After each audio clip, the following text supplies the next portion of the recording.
Shine bright like a diamond. Shine bright like a diamond. Find light in the beautiful sea. I chose to be happy. You and I, we're like diamonds in the sky. You're a shooting star I see, a vision of ecstasy when you hold me. Hej Filsales, og rigtig hjertelig velkommen til launch af 2013-kataloget. Jeg er Sami, marketingdirektør, og sammen med Karina og vores 4 produktchefer skal jeg guide jer igennem nyhederne i vores nye og helt unikke 2013-katalog. Husk, 18 mennesker har brugt mere end 6 måneder på at lave kataloget, og det er ikke uden grund, vi er en smule stolte over at kunne præsentere det for dig i dag. Vi vil bruge lidt din tid på at highlighte de vigtigste nyheder og key selling points i kataloget. Vi ved, at kataloget er dit vigtigste salgsredskab, og derfor har vi gjort alt, hvad vi kan for at klæde dig bedst muligt på, når du skal ud og præsentere kataloget for dine kunder. Du har allerede modtaget kataloget, og jeg er sikker på, at du allerede nu er klar over de rigtig mange ændringer, vi har foretaget i forhold til de tidligere kataloger. Som noget helt nyt får I nu hele videoproduktionen til jeres rådighed, og vi håber, det vil være med til en endnu bedre præsentation af kataloget over for dine kunder. Vi har også sprogversioneret det, så præsentationen er lavet på alle 3 skandinaviske sprog, og du har mulighed for at gemme præsentationen og spole tilbage, hvis du skulle ønske at repetere noget på et senere tidspunkt. Så spids ørerne, have notatblokken klar, og vær klar til at høre, hvordan du kan øge din omsætning med det her katalog i 2013. Inden vi går i dybden med de enkelte sektioner, så vil jeg godt lige benytte lejligheden til at belyse et par af de spændende ændringer, som er med til at gøre kataloget endnu bedre i 2013. I har allerede bemærket det nye layout på forsiden, og måske har jeg også bemærket vores helt nye payoff mere end blot kontorartikler. En helt nydesignet forside, markant anderledes end de sidste par år, skal være med til at signalere, at vi er meget mere end blot et firma, der sælger kontorartikler. Derfor har vi også ændret You're Number One til mere end blot kontorartikler, fordi vi kan meget mere. Vi har også gjort kataloget mere brugervenligt ved at sætte de sektioner med størst potentiale først. Derfor ser du blandt andet catering og hygiejne, som nu er forrest i kataloget, og personal protection, som kommer lige efter. Vi tror på, at det er med til at skabe en fokus på netop disse 2 vækstområder. Kataloget er væsentligt større og tungere, og det betyder langt flere salgsmuligheder for dig. Det er det største katalog, vi nogensinde har lavet, og det er fyldt med salgsmuligheder, der kan øge din omsætning. Aldrig før har et Lyreco-katalog budt på så mange salgsmuligheder. Kataloget indeholder mere end 1500 nye produkter, altså 1500 nye salgsmuligheder for dig, du kan præsentere for din kunde. Igen er det helt unikt, at vi kan præsentere et katalog med så mange nyheder. Husk at fortælle din kunde om de mange nye muligheder i samhandlen med Lyreco. Vi har fået en helt ny sektion i kataloget, sektion 2, Personal Protection. Som den eneste leverandør af kontorartikler kan du nu også levere sikkerhedsudstyr til din kunde. Det er ikke sikkert, at din kunde tænker over, at vi kan tilbyde det her sortiment, så husk nu at informere dem om det. For at øge fokus på det her, har vi endda inkluderet en lille flyer, som er vedlagt kataloget, netop for at gøre kunden opmærksom på det her. Jeg ønsker dig alt muligt held og lykke med 2013-kataloget, og jeg glæder mig til at se salget sprænge alle rammer allerede i januar. Jeg vil overlade dig til resten af marketingteamet, som vil fortælle lidt mere om, hvordan du kan øge din omsætning ved at bruge netop det her katalog. Rigtig meget held og lykke med salget. Velkommen til den største vækstsektion i Lyreco Skandinavien, catering og hygiejne. Jeg vil samtidig benytte lejligheden til at sige mange tak, fordi I har løftet catering og hygiejne til den største vækst i Europa. Som udgangspunkt har vi koncentreret os om udviklingen af 9 varegrupper i sektionen, og jeg vil ganske kort fortælle, hvilke og hvorfor vi har valgt at fokusere på disse. Rengøring er faktisk det eneste område i sektionen, der ikke er gjort godt nok, hverken fra min side eller fra jeres side, så der er bestemt plads til udvikling. Med Lyreco-brandede rengøringsprodukter tager vi det første store skridt til at få vores navn profileret ud over normale kontorartikler. Produkterne er produceret af os, for os, af en mærkevareleverandør og er samtidig et pris- og miljørigtigt alternativ til mærkevarer. Industriel aftørring er et stærkt voksende marked, og vi har oplevet et stigende antal forespørgsler hen over året. I forbindelse med lanceringen af PPE-produkter ser vi industriel aftørring som et perfekt supplement. Generelt på aftørring har vi bearbejdet kategorien og få flere Tork universalprodukter ind. Jeg er sikker på, at denne kategori vil blive bearbejdet yderligere henover næste år fra international side, og jeg vil absolut ikke være overrasket, hvis vi her ser Lyreco-brandede produkter i 2014. Men dette er selvfølgelig kun en gisning. Så lancerer vi en helt ny kategori, håndrens. En lille kategori, men med et godt potentiale, især igen taget i betragtning af, at vi går ud til kunderne med PPE-produkter. Salg i denne kategori er ren ekstra omsætning. Vi har ikke før haft mulighed for at tilbyde. Super gode produkter, helt fri for parfume, farvestoffer og parabener. Det næste produkt behøver nok ikke yderligere præsentation. De længe ønskede madameposer kommer i sortimentet. Endnu en helt ny kategori i kataloget, fødevareemballager. Et passende lille sortiment på 30 varenumre. Markedet er kæmpestort, og vi vil gerne have en del i det marked. Også i det marked selvfølgelig. Vi har kunderne, men de har i dag andre leverandører på fødevareemballager. Måske kan kunderne spare en leverandør ved at få leveret for os. Vi har en absolut flot vækst i salget på stearinlys og stager, og har markedets 2 største produkter i kataloget, som det ser ud i dag. Antiklys og fyrfadslys. Men bloklys er i kraftig vækst, og ved at indmelde de 2 mest solgte størrelser, vil vi helt klart styrke kategorien.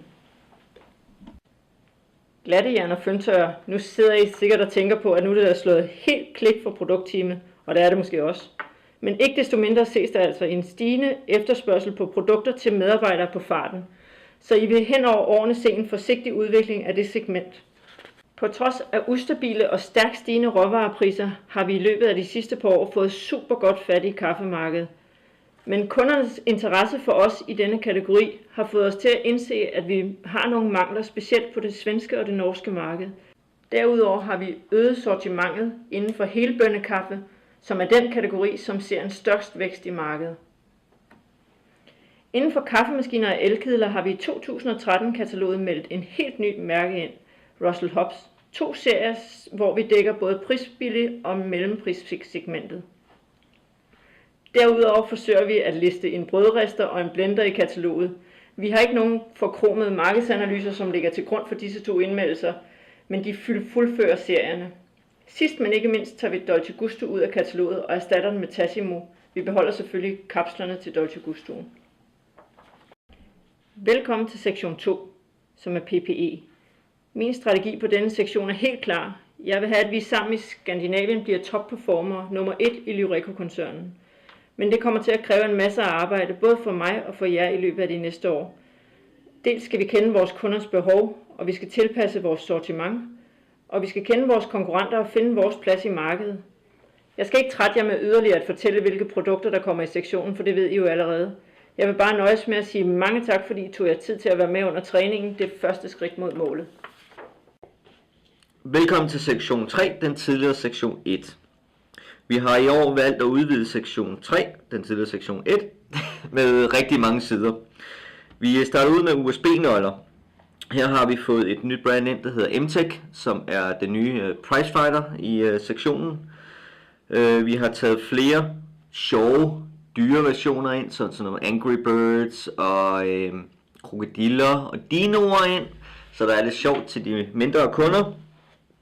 Derudover har vi taget USB flash drives ind, som er helt nyt, og som bruges rigtig mange steder. Der er også kommet flere clippet farver og versioner.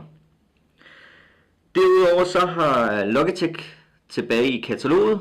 Det har været savnet i flere år af mange af sælgerne, og vi har taget et bredt sortiment ind. Samtidig har vi beholdt Kensington, som er vores pricefighter, og Microsoft, som stadig har et godt udvalg og har de nye mus og tastatur til version 8, Windows version 8.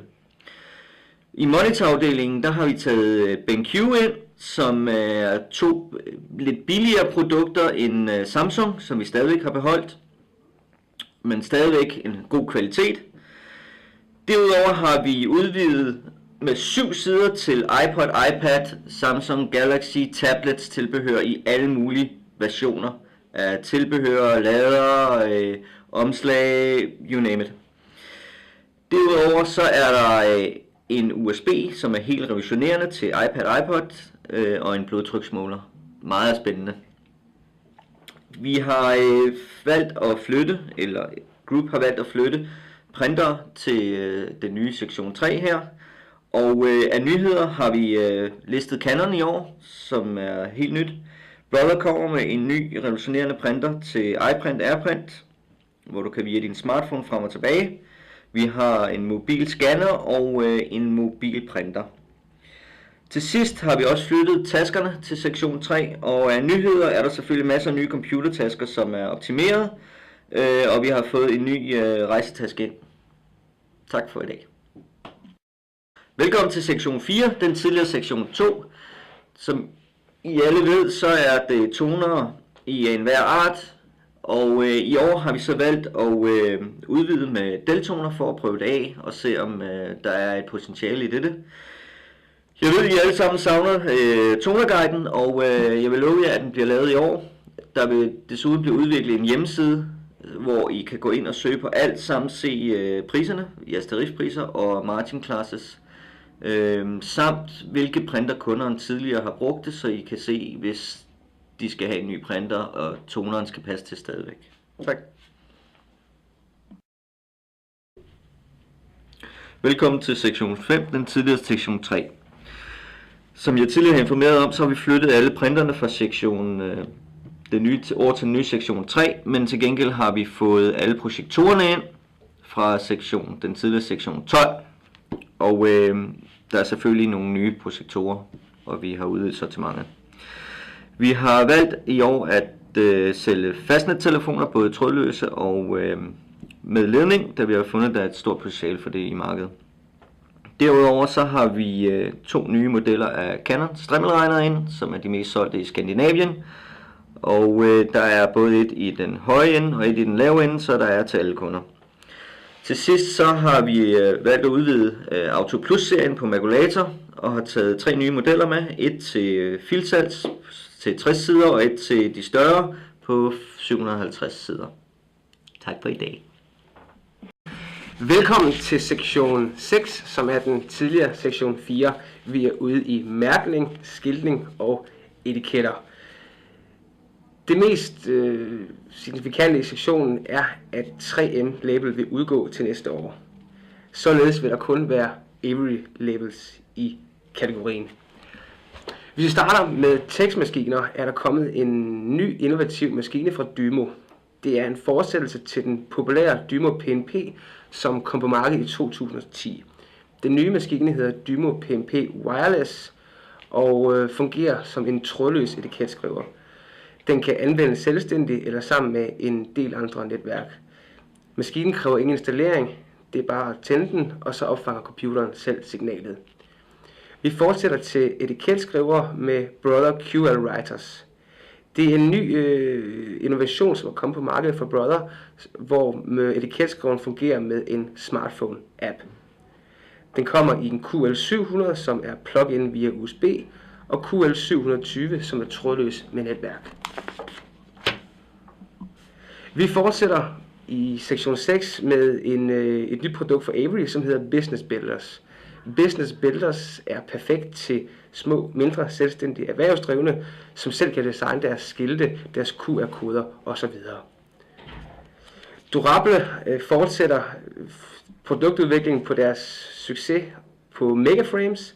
Megaframes kommer nu i A3 i år, samt A4 i grøn og guld. Megaframe faststår på de fleste overflader og har været en kæmpe succes siden introduktionen i 2011. Velkommen til sektion 7, som tidligere hed sektion 5. Lad mig fortælle jer 2 ting om papir. 1. Papirmarkedet vil falde med mindst 5% dette år. Det betyder færre eller ingen muligheder for vækst i 2013. 2. Priserne er under stort pres, hvilket reducerer vores margin år efter år. Når dette nu er sagt, og man tænker på, at papir dækker mere end 20% af vores turnover, kunne man måske tro, at fremtiden ser meget sort ud. Men jeg foretrækker dog at se på mere uudviklede kategorier eller nicheprodukter, for at finde muligheder for at fortsætte med at øge vores turnover og så bedst som muligt at beskytte vores margin. For at følge op på succesen med DCP gennem de sidste par år, og samtidig se på trenden på markedet med mindre trykkerier og in-house print, introducerer vi nu en ny størrelse DCP for bedre at kunne hjælpe denne type af kunder. DCP SRA3 er et A3 Plus format, der gør, at man kan printe dokumenterne i farver i fuld A3 størrelse, og derefter skære printet, så det fremstår fuldstændig rent uden hvide kanter. Denne størrelse papir kan anvendes til print af blade, brochurer, kataloger, plakater osv. og åbner op for nye store muligheder for Lyreco. Tallene siger, at SRA3 dækker op til 40% af farvelasersegmentet. Der er derfor rigtig gode indikationer på, at volumen på dette marked kan være meget stor. Vi har valgt gramvægte fra 90 til 300, så vi er sikre på at blive taget alvorligt af specialisterne. Dune til digitalprint findes i 100 og 160 gram A4 og A3. Dette helt specielle elfenbensfarvede papir får farverne til at fremtræde endnu bedre og giver en eksklusiv finish til de mest krævende print. Vi vil stærkt anbefale jer at tage tid på Convention til at se det i levende liv og så få prøver på det, som I ved sælger papir bedre, når kunden ser eller prøver det.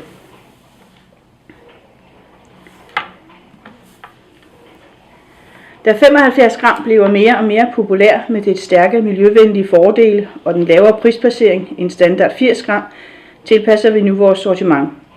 I 2013 vil vi gøre den eksisterende A4 75 gram Multitech komplet med en A3 version. Husk på, at Multitech 75 gram skal overvejes ved omkostbesparende tiltag med kunden. Efter at have lyttet til jeres feedback, tester vi nu All Weather. En polyesterfilm, som tåler vand og er 125 μ i tykkelsen, hvilket svarer til 165 gram papir. All Weather kan anvendes både inden og udendørs. Du kan anvende All Weather i stedet for laminering. Print direkte på All Weather på en laserprinter.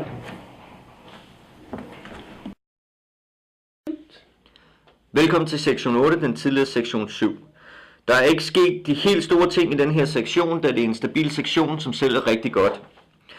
Dog har vi fundet plads til en halv og en hel sides kalender, så vi nu i alle 3 lande kan sælge kalender hele året. I Danmark har vi valgt at udskifte vores blanketter, den sidste side i kataloget, med Mejland-blanketter, så det har fået et nyt udseende. Det skal I være meget opmærksom på. Til sidst har vi listet skitseblokke, som vi har fundet, at der er et stort potentiale til filmstudier, tegnestuer osv. Tak.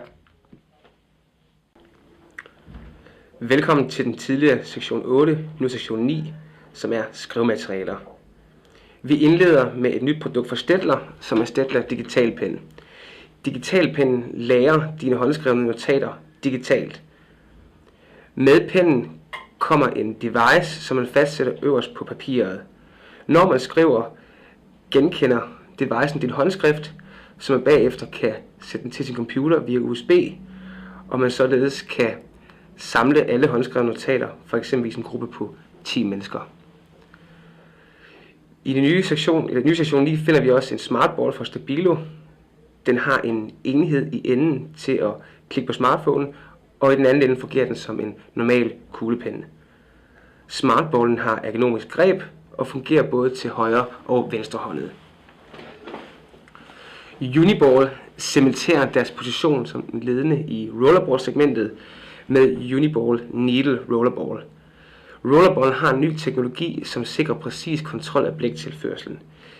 Det betyder, at pennen på ingen måde klatter på papiret. Den kommer i et lækkert innovativt design og har en smart hætte med metalclips. Ydermere introducerer Papermate Inkjoy 100, som er et godt alternativ til den traditionelle Big M10.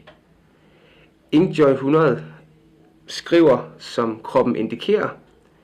Den findes som klik og hætte, og ligeledes kommer den i en value pack, som hedder 80 plus 20, hvilket medfører, at kunden får 20 gratis i pakken.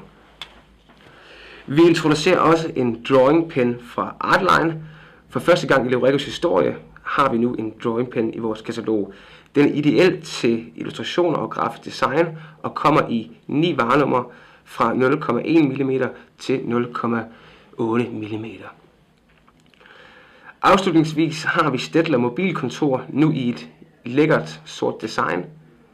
Det populære multisæt udvides med 2 skrivematerialer, og der er nu 2 kuglepenne, 2 fiberpenne, en marker og en trykblyant i æsken. Velkommen til sektion 10, som før hed sektion 9. I 2012 er den elektriske hæftekategori steget med 21%, men indtil nu har de fleste maskiner været temmelig store, klumpede og meget dyre. De er ofte placeret i printerrum, postkontorer osv., hvilket begrænser mulighederne for salg. Lights Next 5532 og 5533 har skabt en lille revolution inden for verdenen af elektrisk hæftning.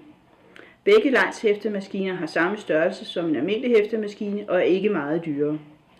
De er derfor beregnet til at blive anvendt som bordhæftemaskiner, hvilket vil forøge muligheden for at sælge elektriske hæftemaskiner endnu mere. Vi opfordrer jer til at præsentere dette produkt til alle jeres kunder og prøve at udskifte deres standard hæftemaskine med Lights Next 5532 eller 5533 elektriske hæftemaskiner. Det er nu en kendsgerning, at Lyrecos forretningsområde udvides med produkter og kategorier, som ikke kun er kontorrelateret på den traditionelle måde. Og her ser vi det så igen med introduktionen af 3 produkter for at gøre det selv folket. Vi er helt sikre på, at I vil finde kunder, der har brug for dette. I 2012 udvidede vi kategorien specialtape med tape til kraftkrævende applikationer, som også sommetider anvendes under ekstreme betingelser. Resultatet har tilskyndet os til at fortsætte med at udvikle denne kategori med powertape og reparationstape. Sidst men ikke mindst, og hvorfor har vi ikke tænkt på det tidligere, den klassiske Carlsons Klister Universallim, den mest solgte lim i Skandinavien, er nu i vores katalog. Velkommen til sektion 11, som før hed sektion 10. 50% af virksomhederne i Skandinavien, som rammes af brand, går konkurs inden for 5 år. Det er den slags statistik, jeres kunder har brug for at I får deres fulde opmærksomhed, når I præsenterer vores sortiment af sikkerhedsskabe. I 2012 når salget af sikkerhedsskabe dårligt 200.000 euro. Det er meget lave tal, når man tager potentialet i betragtning. Sikkerhed er et meget vigtigt emne for alle virksomheder nu til dags, og enhver kunde har brug for et sikkerhedsskab. Mindst et. For at det er os, der skal sælge kundens sikkerhedsskabet, kræver det, at vi opbygger troværdighed. Troværdighed kommer af valget af professionelle leverandører, som er kendt på markedet for deres produktkvalitet og ekspertise. Troværdighed kommer også ved at opbygge et sortiment, der er bredt nok til, at kunderne føler, at de kan finde nøjagtigt, hvad de har brug for i deres katalog. I sortimentet af brochure-stativer har vi meget store, tunge og temmelig dyre stativer. Det nye sortiment, der er lagt på et meget konkurrencedygtigt niveau, er mest beregnet til kunder, som en gang imellem har brug for at udstille information til f.eks. messer eller lignende. Det vil også give nye muligheder med det simple design og stærke pris. Arbejdspladsmåtter er kun 10% af det totale måttesalg, men for os er mulighederne uendelige. Personer, der på arbejde står op i længere perioder, risikerer at udvikle problemer med deres knæ eller ryg, og det er i kundens interesse at tage sig af de ansattes trivsel, så sygdom og fravær mindskes. Og for de af jer, som ikke er bange for at bestille specialvarer, kan vores leverandør praktisk talt producere enhver størrelse. Så lad dig ikke stoppe af vores stadig smalle sortiment.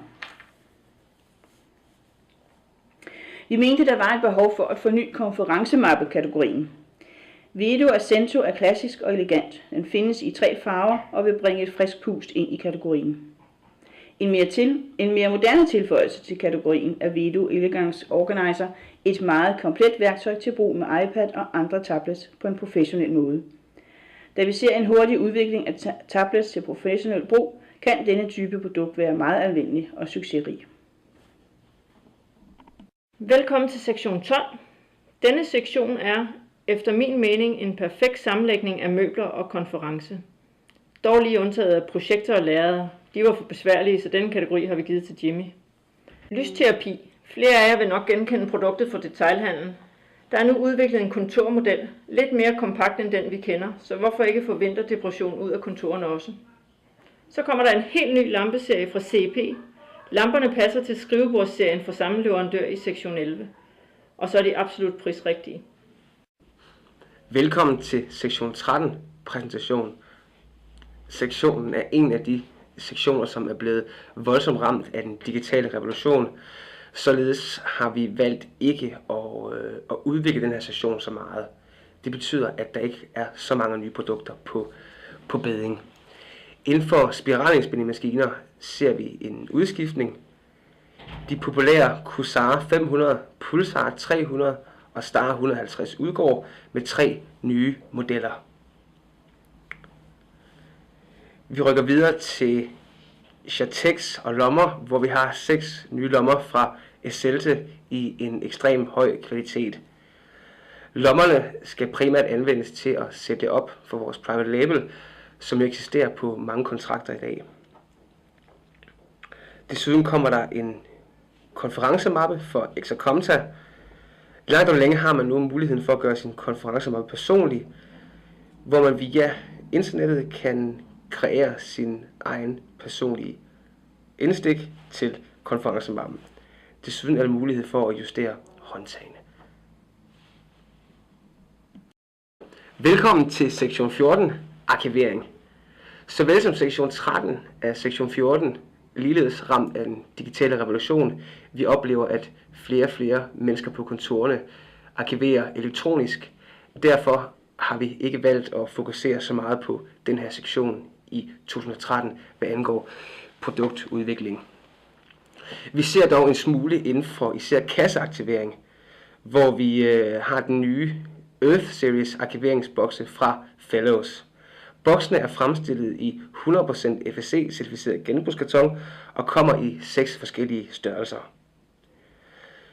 Fellows kommer ydermere på banen med deres Bankers Box, som er ekstra stærke arkivbokse. De er fremstillet af brandhæmmende bølgepap og kan sågar flyde på vandet. Vi ser også nye produkter inden for plastikarkivering i kasser, nemlig med Esselte Click and Store. Klik, saml og opbevar er ordene i den nye innovative serie. Serien har en lækker lamineret overflade samt metalhjørner. På kasserne er der påhæftet etiketholdere, hvor man kan skrive, hvad kassen kommer til at indeholde. Har man færdig med at bruge kassen, kan den klappes sammen og opbevares ganske simpelt og bruger ikke meget plads. Kassen kommer i sort og hvid samt A4 og A3. Velkommen til sektion 15, som før hed sektion 6. Ved at se i vores konkurrenters kataloger fandt vi ud af, at vi havde et hul i vores sortiment af produkter til gaveindpakning. Vi besluttede derfor, efter at have talt med nogle af de største producenter på området, at introducere et nyt sortiment indeholdende gavepapir, gavebånd og gaveposer, som er tilgængelige hele året. De fleste af designsene kender I allerede, da de er til salg via juleavisen. Nogle af jer har sikkert hørt om en plan til at udvikle vores sortiment af emballagemateriale. Diskussionen om dette fortsætter på groupniveau, men mens vi venter på det, har vi i 2013 tilføjet nogle få produkter, som kan hjælpe med at opbygge vores image inden for dette segment. Blandt andet har vi taget ind nogle nye strækfilm. Den eksisterende er 20 my, og det er en rigtig god kvalitet, men også temmelig dyr. Så vi har tilføjet en 17 my og endda en 11 my strækfilm. Som hvert eneste år er der nogle få ændringer i design, farve eller leverandør, og normalt til det bedre. Exacomta Gigant og Expert papirkurve i blå, gul og rød floppede fuldstændig i 2012. Leverandøren lyttede til vores feedback, og nu forsøger vi igen med mere konventionelle farver. Affaldssortering er så stort i Skandinavien, at vi tror på, at vi kan gøre dette produkt til en stor succes. Leitz Plus brevbakker var i stærk konkurrence med Exacomta sidste år.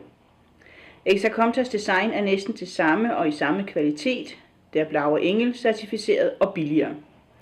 Det blev besluttet at erstatte Leitz Plus med Combo 2. Dette vil ikke have nogen indvirkning på jeres kunder, da brevbakkerne er identiske. Det vil dog have en positiv indflydelse på jeres margin.